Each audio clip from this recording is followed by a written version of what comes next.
Всем доброго времени суток! Приветствую вас у себя на канале. И сегодня у нас будет видео в рубрику «Истории из жизни».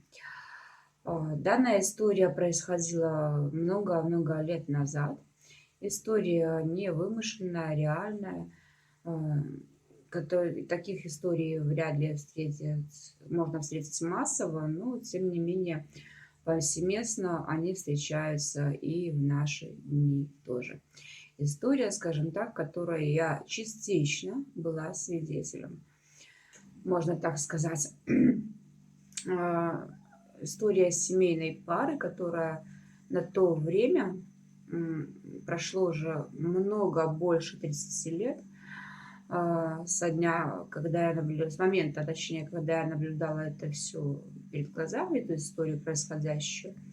Но, тем не менее, подобные, повторюсь, истории, да, имеют место быть повсеместно и во все времена. Ну и начну историю с самого, наверное, начала, которого, к сожалению, либо к счастью, я не застала.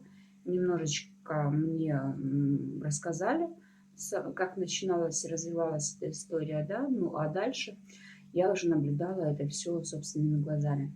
Повторюсь, много-много лет назад эта история происходила, и это был еще Советский Союз. Но, тем не менее, люди остаются всегда людьми во все времена. Жила-была, хотела сказать бабушка с дедушкой, но нет. Была обычная семейная пара, муж, жена, двое маленьких детей. Маленьких, совсем маленьких, чтобы вы понимали. Сын на тот момент еще ходил в детский сад. Ну и, естественно, родила женщина второго ребенка, естественно, сын, дочь. Вроде бы все хорошо, но в прекрасный момент женщина погибла, утонула на реке. До этого, вроде бы, по рассказам, жили они более-менее нормально по тем временам. И женщина, данная женщина, мать этих детей, она погибла. Был ли это несчастный случай, либо нет, я не знаю. Мне сложно сказать, потому что в случае с водой у меня, в случае гибели на воде у меня обычно двоякое мнение. Но, тем не менее, вы сможете потом высказать свое мнение и позицию в комментариях, но признан был этот случай несчастным. То есть несчастный случай на воде. Мать детей погибла, мужчина остался на то время молодым вдовцом. Да? И по протяжению какого-то времени, я напомню вам, что дети были совсем-совсем маленькими. Сын ходил в садик, девочка, дочка была практически грудной. Спустя какое-то время этот мужчина женился второй раз.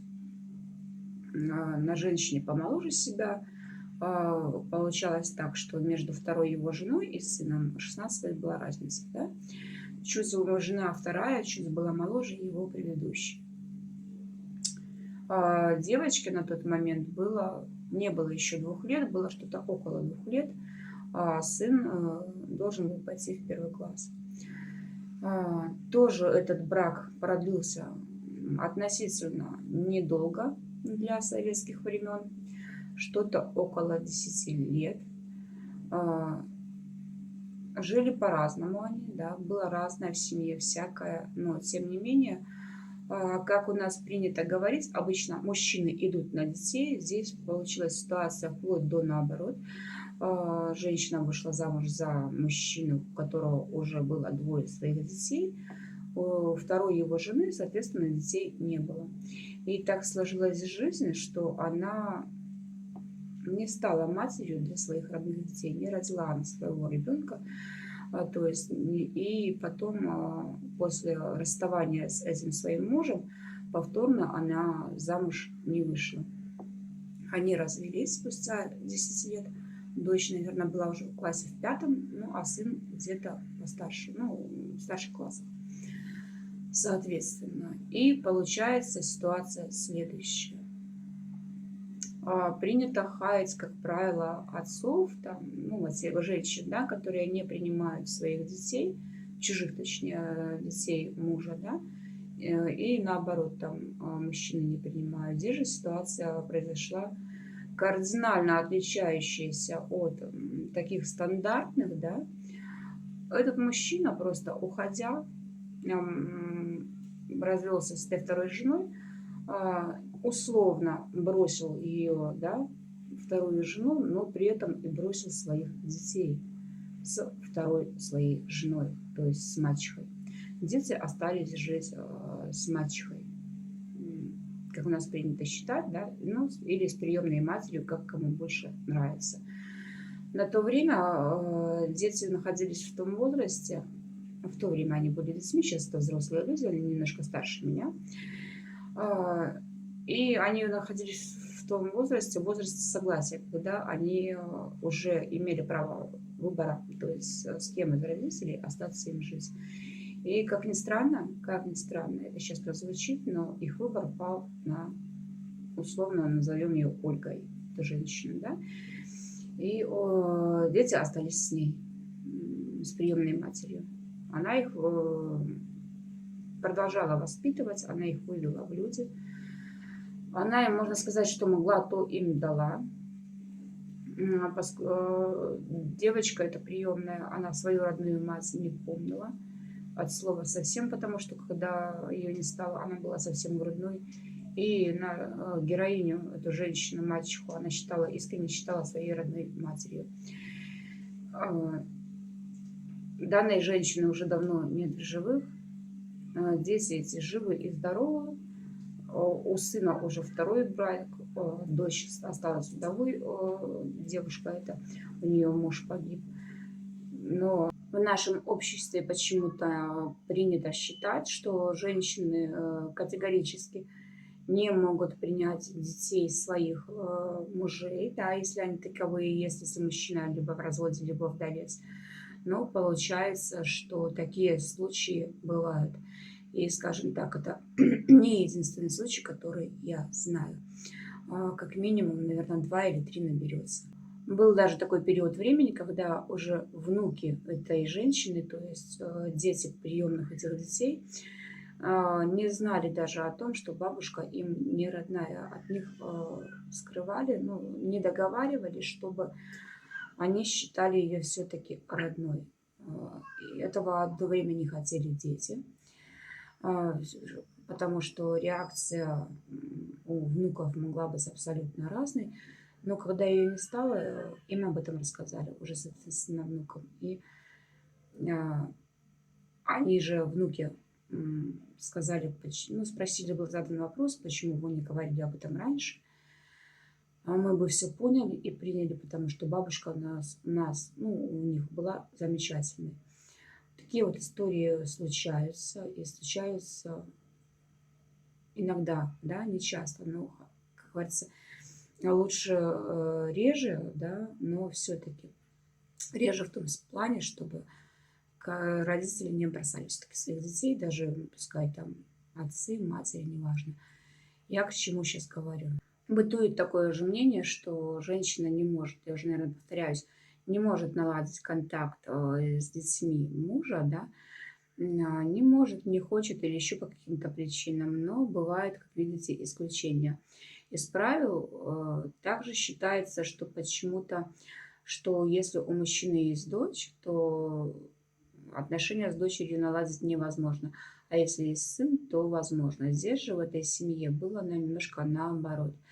Приемная эта девочка, дочь, да, которая сегодня уже взрослая женщина, у которой самой есть дети, да, она была для приемной матери намного ближе, нежели сын. Как ни странно, такое тоже случается.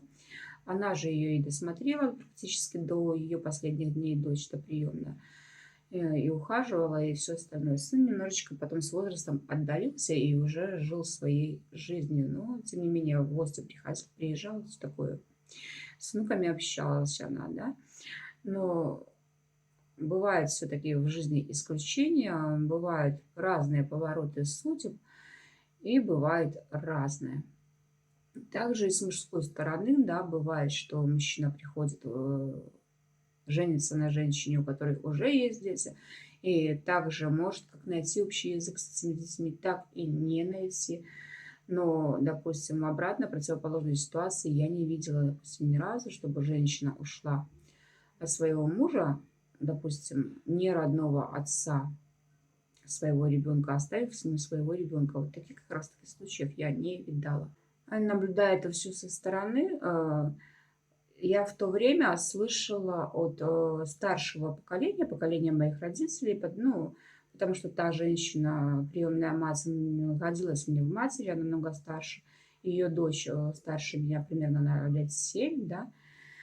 И от старшего поколения я слышала, что этой женщине можно было бы поставить памятник, потому что она приняла чужих детей, да, можно сказать. Ну, о том, что чужих детей не бывает, это у всех мнение разное на этот счет.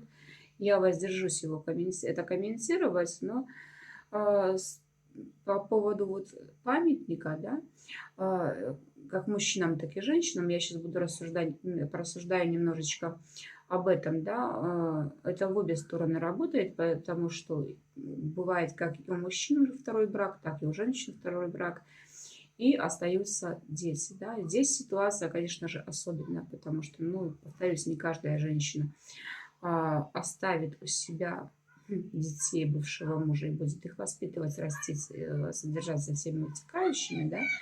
Здесь как бы немножко ситуация особенная. Но когда говорят, что таким людям нужно ставить памятники, что они воспитывают чужих детей, то немножечко оговорюсь, да, люди, как правило, знают, на что они идут, что там есть дети. Ну, мужчина оказался вдовцом, да, не разведенным, не РСА и не РСП, да, ну, вдовец, да, так вышло. Но мог бы быть и РСП, как у нас сейчас принято называть женщин, также, в принципе, есть такие мужчины, да, с которыми остаются дети после развода, да, это разведенки с прицепами. Это в обе стороны на самом деле работает, потому что такие мужчины тоже есть. Да. Их мало, и о них не говорят, но это есть, да. Или там РСА, как есть принято модное выражение в интернете, да, разведенный элементчик, разведенщик с алиментами. Но ни того там не было, и мужчина был вдовцом, да, и остались дети. Также может быть женщина вдовой, так, которая есть дети. Также может быть женщина разведена с детьми. Но когда люди вступают во второй брак, они изначально знают, на что они идут, когда, ну, принято так говорить в народе, да, я возьму в кавычки, что идут на детей, да. Грубое выражение, но почему-то я его слышу повсеместно. Сама его стараюсь не применять, но тем не менее, как правило, люди понимают, на что они идут, что там есть дети, и это не котята, и их не раздашь, обратно их не заткнешь, и ничего с ними не сделаешь. Это факт, да, это данность. И когда говорят вот в подобных ситуациях о памятниках, у меня двоякое на самом деле мнение на этот счет, да.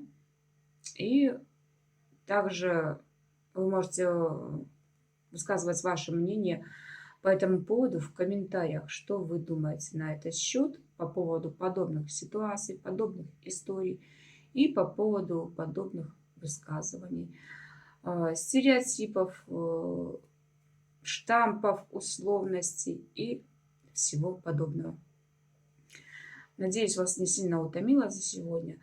Надеюсь, что история была для вас немножечко, возможно, где-то познавательной, где-то поучительной, где-то вы узнали что-то новое для себя. Подобная рубрика у меня будет на канале. И истории из жизни периодически будут выходить. Поэтому, если нравится вам разговорный жанр, всевозможные истории, подписывайтесь на канал. Нажимайте колокольчик, чтобы эти выпуски не пропустить. Также оставлю в инфобоксе ссылку на мою соцсеть ВКонтакте, где вы можете рассказать свою историю для озвучивания ее на канале. Если вы хотите, чтобы ваша история, реальная история, невымышленная, увидела свет. И разбирать ваши истории на канале. А на сегодня у меня все. Спасибо за внимание и пока.